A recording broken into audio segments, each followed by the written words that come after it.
النهارده حلقة تنمية بشرية. دورت انا بقى على الراجل بتاع سلوفاكيا ده، طلع اسمه ايه، مان ات ورك. معرفش كان عامل بيستنى صاحبته باين تعدي وهو بيسلك مجاري ولا حاجة، مش فاكر بالظبط. اللي فهمته ان الناس ما كانتش بتشوفه لان هو في سلوفاكيا هو فعلا في طالع من الارض، فعلا كانه طالع من البلاعة، ففي عربيات بتعدي او حاجة فشالوا راسه مرتين.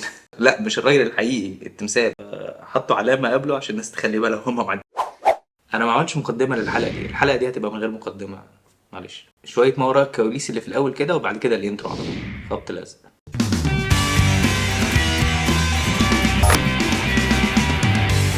ده الجزء الرابع والاخير من سلسله التخطيط المالي. هتكلم فيه عن شويه نصائح ماليه عامه، وهقولك على 5 حاجات لو فكرت فيهم وطبقتهم في حياتك ممكن دي تكون البدايه لتغيير معين هيحصل في حياتك، والتغيير ده ممكن يساعدك في الوصول للحريه الماليه. ده لو كان ده هدفك اساسا. وبما ان احنا جبنا سيره هدفك، يبقى دي اول حاجه هقولك عليها.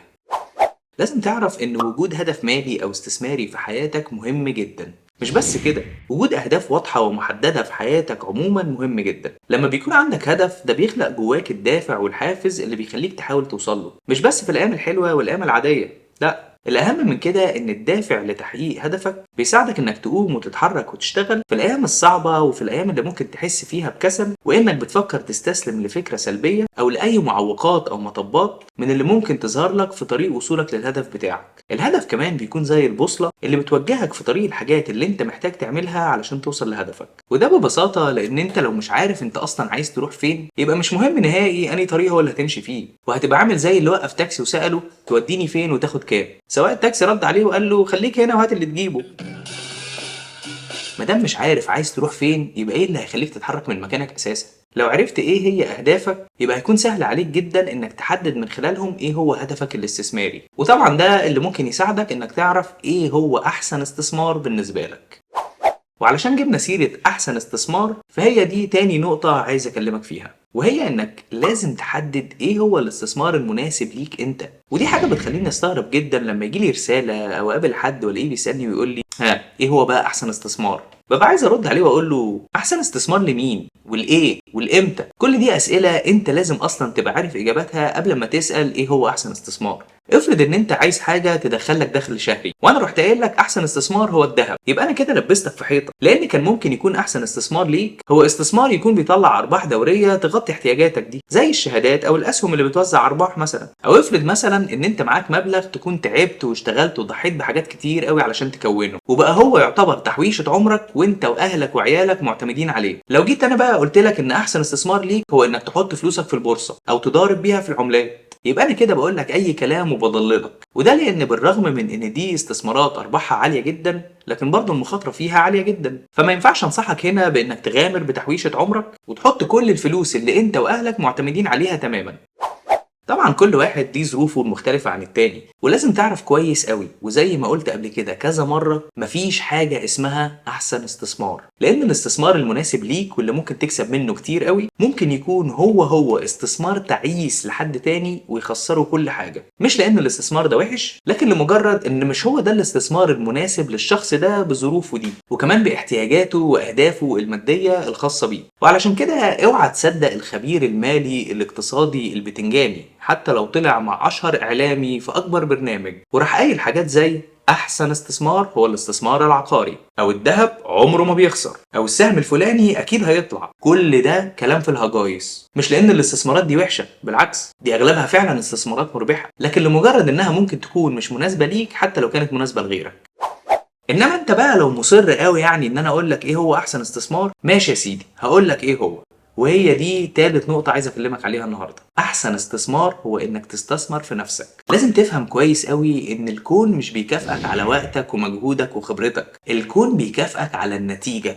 وده بيحصل لما تضيف قيمة او تحل مشكلة، وبكده يكون ليك سعر عالي في سوق العمل وتكون مطلوب. معناه ايه الكلام ده؟ الكلام ده معناه ان لو مثلا في شخصين مطلوب منهم مهمة او ان هم يقوموا بعمل ما، صاحب الشغل مش هيكافئ ما بين الاتنين الشخص اللي بذل مجهود وتعب وسهر واللي عنده الخبرة الاكبر وممكن يكون صرف وقت ومجهود كتير في انجاز المهمة دي. لا، صاحب الشغل هيكافئ الشخص اللي انجز المهمة. وانت عشان توصل لمرحلة انك تكون بتنجز لازم انت اصلا تكون شخص ذو قيمة، والقيمة دي بتيجي عن طريق انك تشتغل على نفسك. طب تشتغل على نفسك ازاي؟ ده ممكن بكذا طريقة، ولكن اكثرهم فعالية هو انك لازم تكون مميز عن اللي حواليك، ولازم يكون عندك حاجة مش موجودة عند المنافس بتاعك في سوق العمل. وده هيحصل لما تقرا وتتعلم وتثقف نفسك، فهتوصل لمعلومات وطرق وافكار مبتكرة تخليك تكون مختلف عن اللي حواليك، وتبقى انت شخصيا عملة نادرة وجذابة، وتكون بتعرف ازاي تنجز المهام بتاعتك وتمشي شغلك في اقصر وقت وباعلى كفاءة. لو انت بقيت الشخص ده، يبقى أي صاحب عمل هيتمنى وجودك معاه، وهيكافئك ماديا بالرقم اللي يساوي شغلك والقيمة الإضافية اللي انت زودتها لصاحب الشغل. ويا سلام بقى لو باستثمارك في نفسك ان انت اللي تكون صاحب الشغل ومدير نفسك،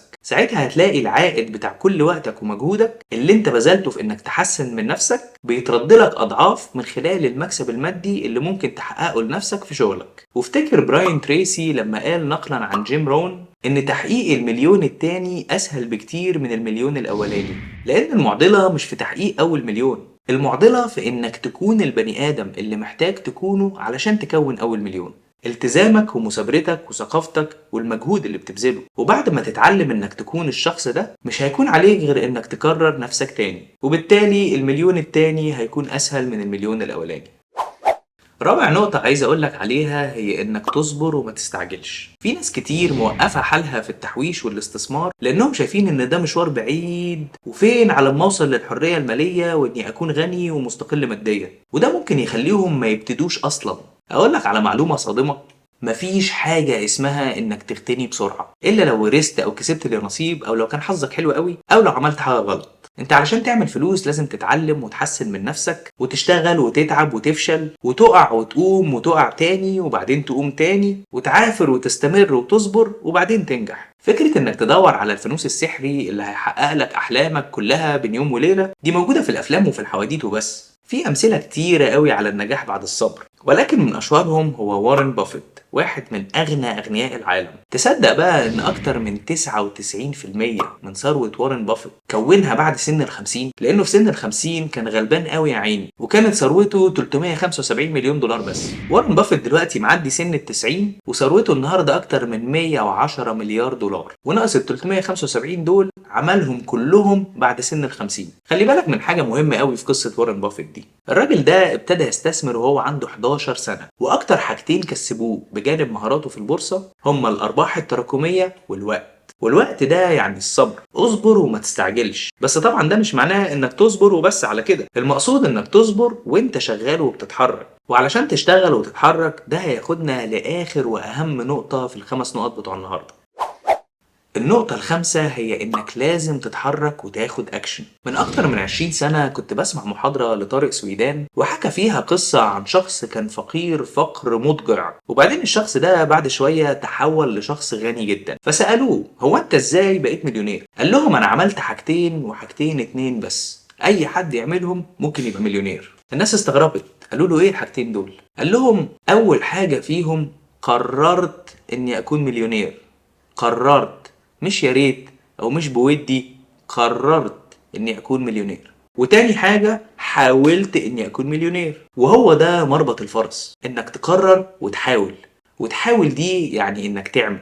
بص بقى، انا ممكن اقعد اديك في نصايح مالية قد كده، وممكن اقعد اشرح لك مفاهيم في التحويش والاستثمار والفلوس من هنا لحد السنة اللي جاية، وممكن اكلمك عن طرق الدخل السلبي وازاي تزود فلوسك واعيشك في وهم الثراء والغنى الفاحش. بس كل ده كلام في الهوا وملوش اي 30 لازمة طول ما انت قاعد بتتفرج عليا وعلى اللي زيي وبس. ان شاء الله لو اتفرجت 30 سنة طول ما انت قاعد بتتفرج وبس على كده، هتبقى عامل زي اللي طول اليوم قاعد بيتفرج على ماتشات كورة وفاكر ان هو كده بعد شوية هيبقى محمد صلاح. الفرجة وبس مش كفاية، لازم تعمل، وعلشان تعمل لازم تبدأ وتتحرك، وعلشان تبدأ وتتحرك لازم تاخد قرار، وبعد ما تاخد القرار تبدأ في تنفيذه. وعلشان تنفذه صح ده يرجعنا لأول نقطة، وهي هدفك وتحقيقه. لازم علشان تحقق ده تقسم هدفك الكبير لأهداف صغيرة، والأهداف الصغيرة دي تكون مستمدة من هدفك الكبير، وتحط لكل هدف من أهدافك الصغيرة دي خطة تنفيذ عملية، يعني actionable steps، وتبدأ خطوة ورا التانية في تحقيق هدف ورا هدف من الأهداف الصغيرة دي، وبكده تكون بدأت أول خطواتك على الطريق الصحيح للحرية المالية. وعلشان كده أنا بقترح إن كلمة السر النهاردة تكون الحرية المالية.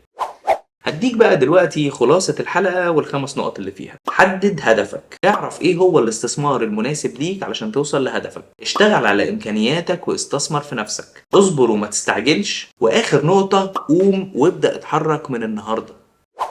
ودلوقتي جه ميعاد البونص، وكالعادة قبل ما تتفرج عليه لو ما كنتش لسه عملت لايك على الفيديو اعمل دلوقتي، ولو لسه مش مشترك على القناة اشترك وهات صحابك كمان يشتركوا، واكتب لي في التعليقات الحرية المالية، ولو عايز تبسطني انا اعمل التلاتة. تحياتي. عندي كل يوم الجمعة ما حضرتش البرزنتيشن بتاعتها، يعني لازم اقول فيها حاجات، الحاجات دي مش معايا، فانا هخش الكل اعمل كده. دخل ايديك جوه الكمام. انا شايف السكريبت قدامي عباره عن بقعه سودا، فين الكلمه اللي انا وقفت عندها؟ انا بكتب بخط ايدي، فانا خط ايدي نكش فراخ، ده انا مش عارف اقرا خطي. ولو لسه مش مشترك على القناه وهتبقى عامل زي اللي وقف سكس.